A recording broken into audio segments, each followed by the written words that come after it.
మనమంతా మమ్మల్ని కాపాడి ఎదుగునైనా పోస్ట్ ఇండిపెండెన్స్ డే దినము నిన్నటి దిన భారతదేశానికి ఇచ్చినటువంటి స్వాతంత్ర్యం బట్టి వందనాలు. 79 సంవత్సరాలు పూర్తి చేసుకుని 80వ సంవత్సరంలో ప్రవేశిస్తూ ఉంటుంది.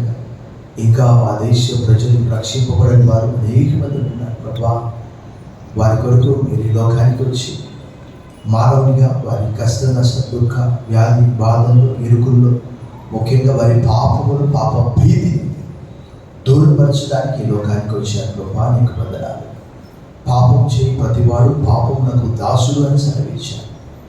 ఇదిగో ఈ దినము మమ్మల్ని నాయన ఈ దేశంలో ఉన్నప్పటికీ పాపం నుంచి, నరకం నుంచి, భయం నుంచి, అపరాధ భావం నుంచి మమ్మల్ని విడిపించినందుకు వందనములు చెల్లిస్తూ సమస్త మహిమ ఘనత కీర్తిని ఆరోపిస్తూ ఈ స్తుతి ఆరాధన మా రక్షకుడు మా విమోచకుడు క్రీస్తు నామంలో నీకు సమర్పిస్తున్నా మా ప్రియ పరలోకపు తండ్రి. ఆమేన్. Please be seated. దయచేసి కూర్చోండి. You are welcome to this Lone Star Telugu Baptist church service. ఈ ఉదయకాల ఆరాధన కూడా వచ్చినందరినీ ప్రేమలో ఆహ్వానిస్తున్నాం. Great to all in the name of our Lord and Saviour Jesus Christ. ప్రభువు రక్షకుడైన యేసుక్రీస్తు వారి దివ్య శుభ శక్తిగల నామములో మీ అందరికీ శుభములు సమాధానం కలుగును గాక. ప్రభునందు మిక్కిలి ప్రియులారా, మీ అందరూ క్షేమం తలస్తూ మీ అందరి వరకు ప్రార్థిస్తున్నాము. దేవుడు మనందరినీ 227 దినములు 32 వారములు కాపాడి 7 మాసాలు కాపాడి 228వ దినము దేవుడు మనందరినీ సజీవులుగా ఉంచాడు. ప్రభువుకు బిగ్గరగా చప్పట్లు కొట్టి స్తోత్రం బిగ్గరగా. నేటి దినమున మన భారతదేశం అంతా కూడా మనందరికీ తెలుసు స్వాతంత్ర దినోత్సవము జరుపుకున్నది. కానీ మన దేశము స్వాతంత్రం వచ్చినప్పటికీ మనం చూస్తున్నాము దేశ పరిస్థితులు రోజు భయంకరమైనటువంటి దినాల్లో మనం ఉంటున్నాం. ఒకప్పుడు మహాత్మా గాంధీ చెప్పినటువంటి మాట, అర్ధరాత్రి అబల లేక స్త్రీ వీధుల్లో స్వేచ్ఛగా సంచరించిన మాత్రమే భారతదేశానికి స్వేచ్ఛ అంటే, ఈరోజు స్త్రీ కాదు కదా, పురుషులు కూడా మధ్యరాత్రి బయటికి వెళ్ళలేనటువంటి పరిస్థితి. దైవ వాక్యంలో ఇలా రాయబడి ఉన్నది. నేను దీనికి ఒక title, we have read the scripture from the gospel according to St. John chapter 8 verses 31 to 36. మనం లేఖన భాగం చదువుకున్నాము. అయితే ఒకసారి 8వ అధ్యాయము 36వ వచనం అందరం కలిసి చదివి మనం ఒక చిన్న పాట పాడుకుందాం. Turn your Bibles with me to the Gospel according to St. John chapter 8 verse 36. అందరూ ఒకేసారి చదవండి దాన్ని. ఒకేసారి అందరూ. కుమారుడు మిమ్మల్ని స్వతంత్రులుగా చేసిన యెడల మీరు నిజముగా స్వతంత్రులై ఉందురు. Truly, truly, indeed, if son sets you free, you will be free. మరొక లేఖన భాగం ఎవరైనా చదవగలిగితే సామెతలు 14:34 ఒకసారి చదవండి చూసాం. సామెతలు 14:34. నీతి ఎలా చదువుతారు మీరు? నీతి జనములు ఘనతకెక్కుట కారణము పాప ప్రజలకు. ఆంగ్లంలో ఏమని రాయబడ్డదంటే, righteousness exalts the nation, sin reproaches. భారతదేశంలో అన్ని వ్యవస్థలు, దీనికి ఒక పేరు పెట్టవచ్చు మన title, true freedom in Christ. నిజమైన స్వాతంత్రము క్రీస్తులోనే ఉన్నది. ఈరోజు డబ్బు ఉంది కానీ మనశ్శాంతి లేదు, విద్య ఉన్నది కానీ జ్ఞానము లేదు, హోదా ఉన్నది కానీ దాంట్లో ఏమాత్రము సంతోషము లేకుండా అనేక మంది ఉంటూ ఉన్నారు. కారణం ఏంటో నేను చెప్తాను.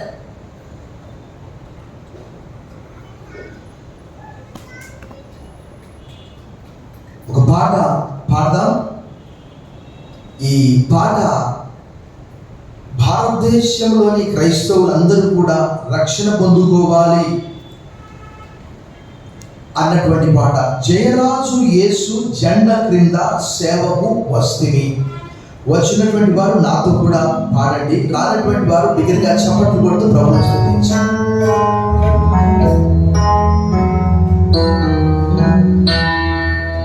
జయ రాజు యేసు జయ గోవింద సేవకు వస్తిమి. జయ రాజు యేసు జయ గోవింద సేవకు వస్తిమి. భయం లేక పరమా బలము నిలేము పనిని చేయుదుము. జయ గీతం పాడి యోధము చేసి జయములో జగము. జయ గీతం పాడి చేసి జయములో జగము. దేశవాసులెల్లరూ దేవునితో సహవాసముండుటకై. దేశవాసులెల్లరూ దేవునితో సహవాసముండుటకై. వాంఛించు సైతం మన నుండి మళ్ళీ విడిపించుట మప్పని. జయ గీతం పాడి యోధము చేసి జయములో జగము. జయ గీతం పాడి యోధము చేసి జయములో జగము. హిందూ దేశమంతయు నేర్పుడు యేసు స్వార్థమగుచున్నదో. హిందూ దేశమంతయు నేర్పుడు యేసు స్వార్థమగుచున్నదో. అంధకారం తొలగి వెలుగు కాలము త్వరలో రావలెను. జయ గీతం పాడి యోధము చేసి జయములో జగము. జయ గీతం పాడి యోధము చేసి జయములో జగము. భారతదేశానికి మనకు పొలిటికల్గా భౌతికంగా స్వాతంత్రం వచ్చింది, కానీ ఇంకా అనేక మంది బంధకాల్లో ఉంటున్నారు. ఈరోజు వార్తాపత్రిక చూస్తే భారతదేశంలో జడ్జెస్ వారు ఏమందించాలండి? న్యాయం అందించాలి. అందరూ కాదు. ఢిల్లీలోని ఒక జడ్జి ఒక దినము అతని ఇంట్లో ఫైర్ యాక్సిడెంట్ అయింది. ఫైర్ యాక్సిడెంట్ అయితే ఫైర్ ఏజెంట్ వాళ్ళు ఏం చేశారు? మంట ఆర్పడానికి వెళ్ళారు. ఏమున్నదండి అక్కడ? గోదాములో పేర్చినట్లు నోట్ల కట్టలు పేర్చాడట. ఆయన పేరు యశ్వంత్ వర్మ. గోదాములో బియ్యం సంచులు ఒకదాని మీద ఒకటి ఎలా పేరుస్తారో నోట్ల కట్టలు పేర్చాడు. నోట్ల కట్టలకు మంట అంటుకొని కాలిపోయాయి. అక్కడ వారు ఆ నోట్ల కట్టల్ని కనుగొన్నారు. ఆయనకు డబ్బాష ఎక్కువ. ఆయనకు మాత్రమే కాదు, ఒక విఆర్ఓ అండి, ఒక విఆర్ఓ వైజాగ్లో ఎంత ఆయన జీతం? 100 కోట్లు అక్షరాల బయటికి వెళ్ళాయి. వారి పాపంలో లేరా? వారి హృదయంలో పాపము లేదా? బతకాలంలో లేరా? గొప్ప గొప్ప చదువులు చదువుకున్నటువంటి వారు సిక్కిం రాష్ట్ర డీజీపీ ఉన్నత భీతిని అభ్యసించి పాప భీతి, అపరాధ భీతి, పై అధికారుల ఒత్తిడి. గత మాసం 20వ తేదీన ఆఫీస్లోనే సూసైడ్ చేసుకొని చనిపోయాడు. మొన్నటికి మొన్న ఒక 10 రోజులు అవుతుందేమో ఒక యవన బాలిక డాక్టర్ పాపం సినిమా చూసి బయటికి వస్తుంది. పేరు ఒక క్రిస్టియన్ పేరు, జోసెఫ్ ఆండ్రూ ఎడ్వర్డ్ సంథింగ్. చనిపోయేంత వరకు చూడండి, అతని పాప బతికాల్లో ఉన్నాడు. పేరు చూస్తే పుడుగ్గా ఉంది, పేరు చూస్తే క్రిస్టియన్ పేరు. ఆ అమ్మాయిని పాపం గుద్ది గుద్ది గుద్ది చచ్చేంత వరకు గుద్ది చంపేశాడు. యేసు ప్రభువు అన్నారు, భారతదేశంలో స్వేచ్ఛ స్వాతంత్రం వచ్చింది కానీ స్త్రీలు బయటికి వెళ్ళలేకపోతున్నారు. ఎందుకంటే బంగారం ధర ఎక్కువైపోయింది. ఎంత జాగ్రత్తగా ఉన్నా వస్తున్నారు, కట్ చేసుకొని వెళ్ళిపోతూ ఉన్నారు. అంటే నిజమైనటువంటి స్వాతంత్రము రాజకీయ స్వాతంత్రం కాదు. దైవ వాక్యంలో యేసుప్రభు వారు చెప్పినటువంటి మాట ఆ యోహాను సువార్త 8:34 ఏమని చెప్పాడు? అక్కడ ఉన్నటువంటి వారు అంటున్నారు, ఏ స్వాతంత్రం గురించి మాట్లాడుతున్నారు వారు? పాపము చేయు ప్రతివాడు పాపములకు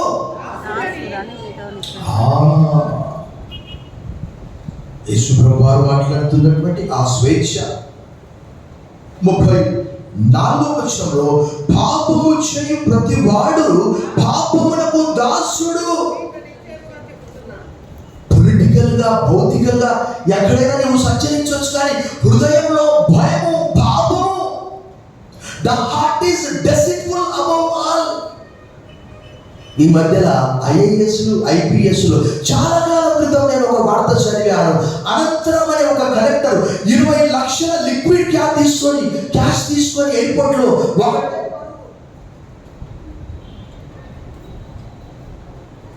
20 లక్షల రూపాయలు ఆ కాలంలో ఆయన మహబూబ్ నగర్ జిల్లా కలెక్టర్ గా పనిచేశాడు. అంత డబ్బు ఏరోప్లేన్ లో అనుమతించరు. ఏదో వ్యాలెట్ ఉందా, అందులో ఒక 1000 రూపాయలు ఉన్నాయా, 2000 ఉన్నాయా? అఫ్కోర్స్ ఇప్పుడు ఎవరు అంత డబ్బు తీసుకెళ్ళట్లేదు, ఎందుకంటే అన్ని కార్డ్స్, మాస్టర్ కార్డ్స్ అని, డెబిట్ కార్డ్స్ అని. I do not know all those things. ప్రభునందు వీటిని ప్రియులారా, వారు ఇంజనీర్ కావచ్చు, బ్యూరోక్రాట్స్ కావచ్చు, ఉన్నత విద్యను అభ్యసించవచ్చు, కానీ ఈరోజు భారతదేశం ఇంకా బంధకాల్లో ఉంటూ ఉన్నది. మనకి ఈ దినము గిఫ్ట్స్ దాదాపు 70 గిఫ్ట్స్ ఇవ్వాలి, కాబట్టి మనకు సమయం లేదు. రెండో పాయింట్కి వెళ్ళిపోతున్నాను నేను. ఏంటంటే Jesus came to free us from sin. యేసుక్రీస్తు వారు ఎందుకు వచ్చారంటే పాపము నుంచి మనల్ని విడిపించడానికి వచ్చాడు. చూడండి, ఆ అధికారి, ఉన్నతమైనటువంటి అధికారి, ఒకవేళ తనలో ఎలాంటిది ఏదైనా ఉంటే తను సూసైడ్ చేసుకునేవాడు కాదు. అపరాధ పాపం, పై అధికారుల ఒత్తిడి అంటే తను ఇంకా పాపము నుంచి విడిపించబడలేదు. అందుకే ఇందాక మనం అనుకున్నాము, భారతదేశము సైతాను బల నుండి విడిపించబడాలి ప్రభా. దేశవాసులెల్లరూ దేవునితో సహవాసమొందుటకై, దేశవాసులెల్లరూ దేవునితో సహవాసమొందుటకై, వాంఛించు సైతాన్ బల నుండి మంది విడిపించుట మా పని. జయ గీతం పాడి యుద్ధము చేసి జయముతో. అపరాధ భావం, మంచి ఉన్నతమైనటువంటి విద్య ఉన్నది, కానీ జ్ఞానం లేదు. సమస్యను ఎలా ఎదుర్కోవాలో తెలియదు. వారి పుస్తకాలు వారికి సహాయం చేయట్లేదు. అంతరిక్షానికి వెళ్ళే జ్ఞానము, కానీ చిన్న సమస్యలు కూడా. ఈరోజు ప్రభుత్వ ఉద్యోగులేమి, రాజకీయ నాయకులేమి, ప్రతి ఒక్కరు కూడా అపరాధ భావము. కయ్యను కదా అపరాధ భావముతో ఎలా, అయ్యో ఈ దోష శిక్షలను భరించలేను అన్నాడు. ఆదాము కూడా ఆదికాండం 3:8 ఆదామా నీవు ఎక్కడున్నావంటే నీ స్వరం విన్యను తోటలో దాక్కున్నాను. అపరాధ భావము. దేవుని వాక్యంలో యేసుప్రభు వారు చెప్పారు, ఆయన స్వాతంత్రం గురించి బోధించడానికి రాలేదు. నేనే స్వాతంత్రము, నాలో ఎవరైతే ఉంటారో వాటిని పూర్తిగా రోమపత్రిక 8:1 రాయబడ్డ రీతిగా ఇప్పుడు క్రీస్తునందున్న వారికి ఏ శిక్ష విధియు లేదు. రోమపత్రిక 5:1 దేవునితో సమాధాన పడ్డాము. 5:1 ఒకసారి చదవండి. కాబట్టి విశ్వాసం మూలమున నీతిమంతులుగా తీర్చబడి ప్రభు యేసుక్రీస్తు ద్వారా దేవునితో ఏమున్నదట? సమాధానం. ఫుట్నోట్స్ లో ఏమన్నా చూడండి, కలిగి ఉన్నాము, సమాధానము కలిగి ఉన్నాము. బిగ్గరగా చెప్పండి, ప్రభువు వైపక్షం. ఈ సమయంలో నేను మీకు ఒకటి తెలియజేస్తాను. ఏ ప్రభుత్వము మానవుల జీవితాలను బాగు చేయలేదు, మెరుగుపరచలేదు. ఏ రాజకీయ నాయకుడు, ఏ కూడా బాగా చేయలేడు. ఏ ఐఎఫ్ఎస్, ఏ ఐఆర్ఎస్, మన దిలీప్ వాళ్ళ పై అధికారి, ఐఆర్ఎస్ అధికారి ఎప్పుడు చెప్తూ ఉంటాను నేను. ఏం పేరు దిలీప్? అదే పేరు రమణమూర్తి, ఐఎఫ్ఎస్ అధికారి. ఎన్ని అంతస్తుల నుంచి దూకి చనిపోయాడు? 10వ అంతస్తు నుంచి దూకి చనిపోయాడు ఎల్బీ నగర్ నాగోల్లో. అపరాధ భావము. ఏ ప్రభుత్వం మానవులను రక్షించలేదు. 5 సంవత్సరాల ప్రభుత్వం, 30 సంవత్సరాల ఉద్యోగం. రాజకీయ నాయకులు వస్తారు మన ఇంటికి ఎన్నికల కంటే ముందుగా. ఏమంటారు? తెల్లంటాలకు నీ ఇల్లు ఇక్కడ 3 అంతస్తులు లేస్తుందని చెప్తారు. అవసరం అనుకుంటే ఆ ఇల్లు తెల్లంటాలకు వారు కూలగొడతారు. వాళ్ళకి ఏదైనా అవసరంతో ఉంటే, వాళ్ళకు ఉన్నటువంటి పవర్ బట్టి. పాపము ఎలాంటిది అంటే, sin is very cruel. మెల్లగా నేను నెల్లూరు నగరంలో సంచరిస్తూ ఉన్నప్పుడు కొన్ని పాఠశాలల దగ్గర బోర్డ్స్ రాశాను, సైన్ బోర్డ్స్ అలా రాశాను. పాపం అంట ఎలా స్టార్ట్ అవుతుందంట, అప్పు ఆనందంగా ప్రారంభమవుతుందంట. ఎలా ప్రారంభమవుతుందంట అండి చెప్పండి? ఆహా, ఓహో, ఈరోజు నాకు ఎంత చక్కటి అప్పు పుట్టించావు నాయనా, దేవానికి స్తోత్రం. అప్పు ఆనందంగా ప్రారంభమై ఎలా ముగుస్తుందంట? విషాదంగా ముగుస్తుందట. టింగ్ అని ఒక మెసేజ్ వస్తుంది. ఏంటంటే నీకు ఆన్లైన్లోనే లోన్, నో పేపర్ వర్క్. తర్వాత ఆ పాపము ఎలాంటిది అని అంటే, దానికి కనికరం లేదు, ప్రేమ లేదు, దయ లేదు, జాలి లేదు. చనిపోయేంత వరకు కూడా అది వదిలిపెట్టదు. కానీ యేసు ప్రభువారు నిజమైనటువంటి స్వేచ్ఛ, ఆయన మానవులందరి కొరకు కల్వరి శిలువలో, ఇప్పుడు సమయం లేదు కాబట్టి కల్వరి శిలువలో మనందరి పక్షంగా మన శిక్షను భరించి, ఇప్పుడు క్రీస్తు యేసునందున్న వారికి ఏ శిక్ష విధియు లేదు. బిగ్గరగా చెప్పండి, ప్రభువు భయపడదు. బిగ్గరగా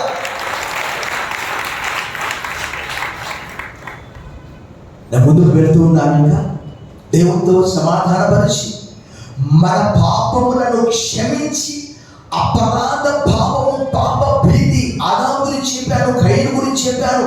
పౌలు కూడా అయ్యో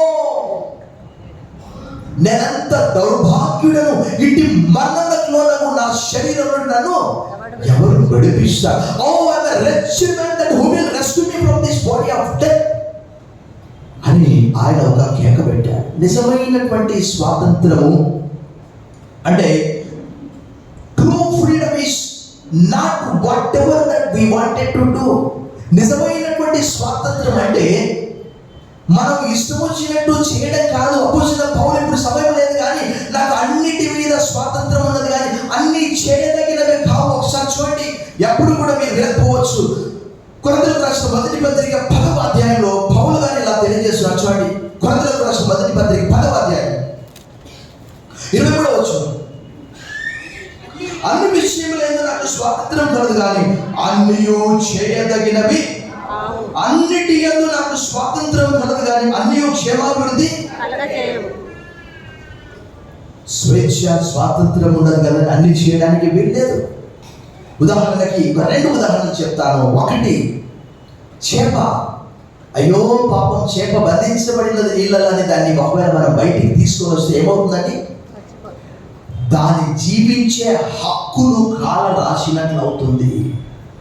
చేప ఉండవలసింది ఎక్కడ? నీళ్ళల్లోనే ఉండాలి.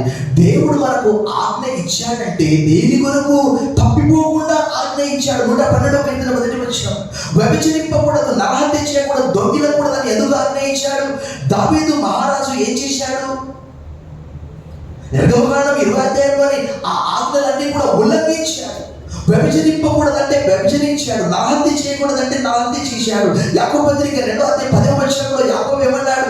ఆజ్ఞలన్నీ కూడా గైకొని ఒక్క ఆజ్ఞ విషయంలో తప్పిపోతే ఆజ్ఞలన్నిటి విషయంలో తప్పిపోయినట్లే.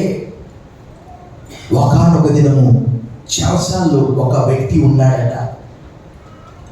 ఆ వ్యక్తి దగ్గరికి వెళ్ళి, ఆ వ్యక్తి చాలా దినముల నుంచి, చాలా సంవత్సరాల నుంచి అక్కడ ఆ చెరసాల్లో ఉన్నాడు. ఒకానొక దినం వెళ్ళి చెరసాల అధికారి, అయ్యా ప్రభుత్వం నిన్ను విడిపెట్టింది, నీవు ఇక వెళ్ళిపోవచ్చు అంటే, చాలా సంవత్సరాలు చెరసాలలో ఉండి తనకు ఏమీ అర్థం కాక డోర్ ఓపెన్ చేస్తే కూడా బయటికి పోలేనటువంటి పరిస్థితి. ఈరోజు అనేక మంది ప్రజల పరిస్థితి, క్రైస్తవ పరిస్థితి కూడా అలాగే ఉన్నది. క్రీస్తు కట్ల నుంచి, బానిస బ్రతుకుల నుంచి విడిపిస్తే కూడా మరలా పాపము జోలికే వెళ్తూ ఉన్నారు, మరలా పాత జీవితాన్నే కొడుతూ ఉన్నారు. కారణం ఏంటంటే అందులోనే ఎక్కువ స్వేచ్ఛ ఉన్నది, స్వేచ్ఛలో పాపం ఉన్నది. మిమ్మును బట్టియే కదా అన్ని జనుల మధ్యలో నా నామము. మొన్న జరిగినటువంటి కనిక ప్రియాంక అనే అమ్మాయి ఈరోజు మద్యము ఏరులై పారుతుంది. ప్రభుత్వానికి వచ్చే ఆదాయంలో సింహభాగము. పండుగ వచ్చిందంటే 1000 కోట్ల మద్యము తాగి పడేస్తున్నారు, 2000 కోట్ల మద్యము తాగి పడేస్తున్నారు. ప్రపంచం 1 అడుగు ముందుకి 9 అడుగులు వెనక్కి వెళ్ళిపోతూ ఉన్నది. జాగ్రత్త సుమి, నేను ముందుకు వెళ్తూ ఉన్నాను. 4వ భాగం ఏంటి అంటే మరలా పాత జీవితానికి వెళ్ళిపోవడం. ప్రభు స్వేచ్ఛ ఇస్తే కూడా గలతీయులకు రాసిన పత్రిక 5వ అధ్యాయం 1వ వచనం ఒకసారి మనం చదువుతాం. గలీషియన్స్ చాప్టర్ 5 verse 1. క్రీస్తు మనల్ని స్వతంత్రులుగా చేసి ఉన్నాడు, స్థిరముగా నిలిచి మరలా దాస్యమనే కాడి క్రిందకు చిక్కుకొనకుడి. ప్రభునందు మిక్కిలి ప్రియులారా, ఒక్కసారి రక్షించబడిన తర్వాత మరలా బైబిల్లో రాయబడ్డ ద్రాక్షారసం ఎర్రగా ఉంటే అబ్బా ఎంత బాగుంది టేస్ట్. పాపం అనేది చాలా తీపిగా ఉంటుంది. అందుకే ఆ గలతీయులకు రాసిన పత్రికలో ఆ పాత శరీర సంబంధమైనవన్నీ కూడా పౌలు గారు చెప్పాడు. మరలా పాత జీవితానికి విడిపించిన తర్వాత కూడా వెళ్ళడం. ఈరోజు క్రైస్తవులు కూడా అలాగే 5వ అధ్యాయంలో చూడండి, అక్కడ 5వ అధ్యాయము 19వ వచనం. అదేమనగా ఏమట? జారత్వము, అపవిత్రత, కాముకత్వము, విగ్రహారాధన, అభిచారము, ద్వేషములు, కలహము, మత్సరములు, క్రోధములు, కక్షలు, భేదములు, విమతములు, అసూయ, మత్తదులు, అల్లరితో కూడిన గమనించండి ప్రియులారా, క్రైస్తవులు కూడా డీజే పెట్టుకొని డాన్స్ చేస్తూ ఉన్నారు. జాగ్రత్త, హార్ట్ అటాక్ వచ్చిపోతావు. ఆ రోజు కొరింథీయులకు రాసిన 1వ పత్రిక 10వ అధ్యాయంలో ఒక మంచి మాట పౌలు గారు జ్ఞాపకం చేశారు. చూడండి, రక్షించబడినటువంటి ప్రజలు లోకానికి వెలుగు, లోకానికి ఉప్పు అయితే నీవు ఉప్పుగా ఉంటావా? ఉప్పుగా ఉంటావా? 10వ అధ్యాయము 7వ వచనం కొరింథీయులకు రాసిన 1వ పత్రిక. తినుటకును త్రాగుటకును కూర్చుండి ఆడుటకును లేచి అని వ్రాయబడినట్లు వారిలో కొందరి వల్ల మీరు విగ్రహారాధకులై.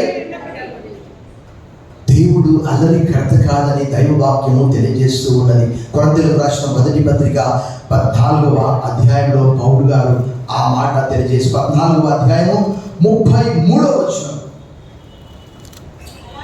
పరిశుద్ధుల సంఘములన్నిటిలో దేవుడు సమాధానములకే కర్త గాని అందరికీ కాదు.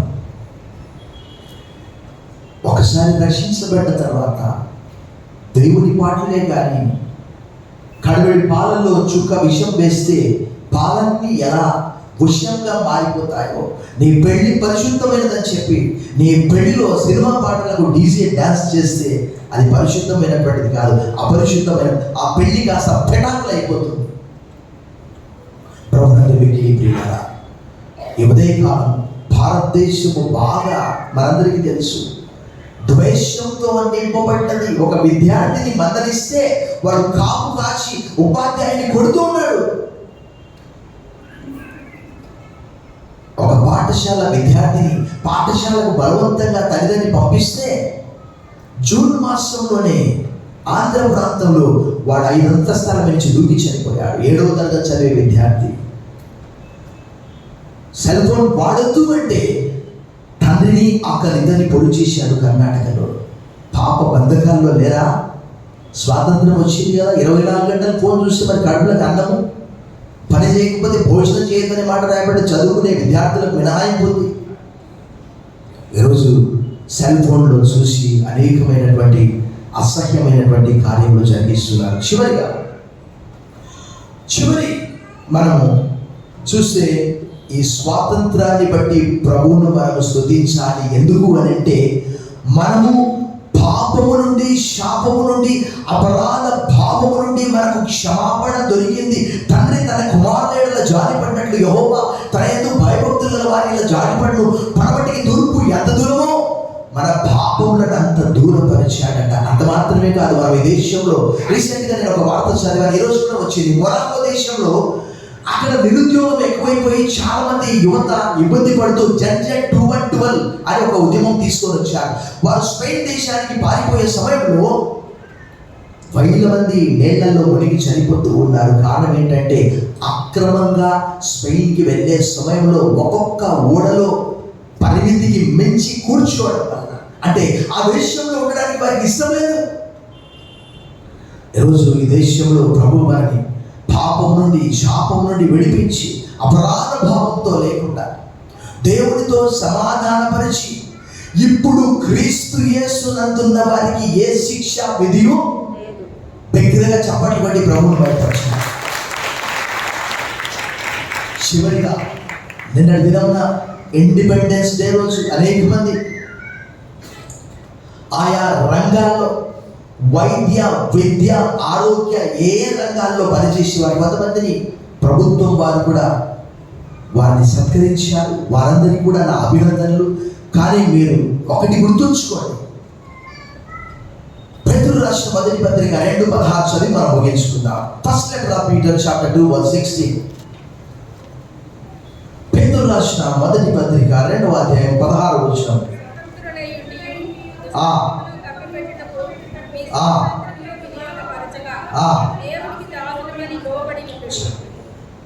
స్వతంత్రులయ్యుండియు దుష్టత్వమును కప్పిపెట్టుటకు మీ స్వాతంత్రమును వినియోగపరచండి. దేవుని దాసులమని మీరు ప్రభుత్వ అధికారుల, ఉద్యోగుల, మీ వల్ల డిపార్ట్మెంట్కి, పొరుగు వారికి, ఇంటి వారికి, సంఘానికి, కాపరికి మంచి పేరు వస్తుందా? పీటర్, డానియల్ పేరు చూస్తే మరుసటి రోజు లంచము తీసుకున్నాడు, పట్టుబడ్డాడు. ఒకానొక సమయం మీకు చాలా సందర్భాల్లో చెప్పారు. ఆయన పేరు జోయల్ అంట, ఎక్సైజ్ డిపార్ట్మెంట్ అంట. ఏసీబీ వాళ్ళు ఎండబడ్డారు. హైదరాబాద్లో బిల్డింగ్ల పైన పరిగెత్తుతున్నాడు. ఇప్పటికీ మీ గూగుల్లో న్యూస్ వస్తుంది. ఎంత దూరం పోతావు? ఇదేం సినిమానా? 5 అంతస్తుల నుంచి దూకడానికి ఎక్కడో ఒక చోట లింక్ తెగిపోతుంది, అవతల బిల్డింగ్ కూడా ఖాళీ స్థలం ఉంటుంది. మరలా మీకు జ్ఞాపకం చేస్తున్నాను, నీతి జనములు ఘనతకెక్కుట కారణం. ఒకవేళ ప్రభుచితమైతే సాయంకాలం ఆ మెసేజ్ చెప్పాలనుకుంటున్నాను. నీతి జనములు ఘనతకెక్కుట కారణం. భారతదేశం నుంచి ఒక ఆటగాడు ఆట ఆడి గెలిచి మెడల్ సాధిస్తే భారతదేశం అంతటికి ఘనత. అదే ఆటగాడు ఈ మధ్యలో పైలట్స్ కూడా డ్రగ్స్ తీసుకుంటూ ఉన్నారు. ఈ మధ్యలో ఒక 2-3 డేస్ క్రితం, 1 వీక్ కూడా కాలేదు, పైలట్ డ్రగ్ తీసుకొని, గాంజా తీసుకొని విమానం నడుపుతున్నాడు. సడన్ గా అతనికి మత్తొచ్చి ఆపరేటింగ్ చేయడం రాలేదు, 300 అడుగులు కింద పడిపోయింది. అంటే పాపం నుంచి మత్తు ఎంత మత్తులో ఉండాలి, ఆకాశంలో మత్తు తీసుకోవాలి. సడన్గా 300 అడుగులు కిందికి పడిపోయింది విమానం. కుదుపులకు లోనై అక్కడ ఉన్నటువంటి వారు కంప్లైంట్ ఇస్తే, వారిని పరీక్షిస్తే, వారి రక్తంలో నమూనా తీసుకుంటే వారు డ్రగ్స్ తీసుకున్నారు. ఈరోజు అనేక మంది పైలట్స్ కూడా డ్రగ్స్ తీసుకుంటున్నారు. పాపానికి బాధిస్తున్నటువంటి వారు ఈరోజు క్రైస్తవులు కూడా సమస్యల నుంచి దూరంగా పారిపోవడానికి మద్యాన్ని ఆశ్రయిస్తున్నారు, నిద్ర మాత్రం తీసుకుంటున్నారు, సూసైడ్ చేసుకుంటున్నారు. ట్రూ ఫ్రీడమ్ ఇన్ క్రైస్ట్, క్రీస్తులోనే నిజమైనటువంటి స్వాతంత్రం ఉన్నది. ఆయన పాపం నుంచి, శాపం నుంచి దైవవాక్యంలో రాయబడింది, ఆయన శాపగ్రాహి ఆయను అనే మాట గలతీయులకు రాసిన పత్రిక 3వ అధ్యాయంలో అపోస్తలుడైన పౌలు తెలియజేశారు. ఆయన మన కొరకు సిలువనెక్కి దేవునితో సమాధానపరిచి అపరాధ భావం నుంచి, పాపం నుంచి, నిత్య నరకం నుంచి విడిపించి దేవునితో సమాధానపరిచాడు. ఇప్పుడు క్రీస్తు యేసునందున్న వారికి ఏ శిక్షా విధి లేదు. అదే నిజమైనటువంటి స్వాతంత్రం. తల వచ్చి ప్రార్థన చేశాం. సర్వశక్తి గల దేవా, ఈరోజు ఆధునిక సమాజంలో బైబిల్ని మేము ఎలా చూస్తూ ఉన్నామో, ఏ కోణంలో చూస్తూ ఉన్నామో, నీ విలోకానికి వచ్చి పాప శాపాల నుంచి మమ్మల్ని విడిపించి నిత్య నరకం నుంచి, అపరాధ భావం నుంచి విడిపించినందుకు వదనములు చెల్లిస్తూ యేసు నామములో ప్రార్థిస్తున్నాం తండ్రి. ఆమేన్.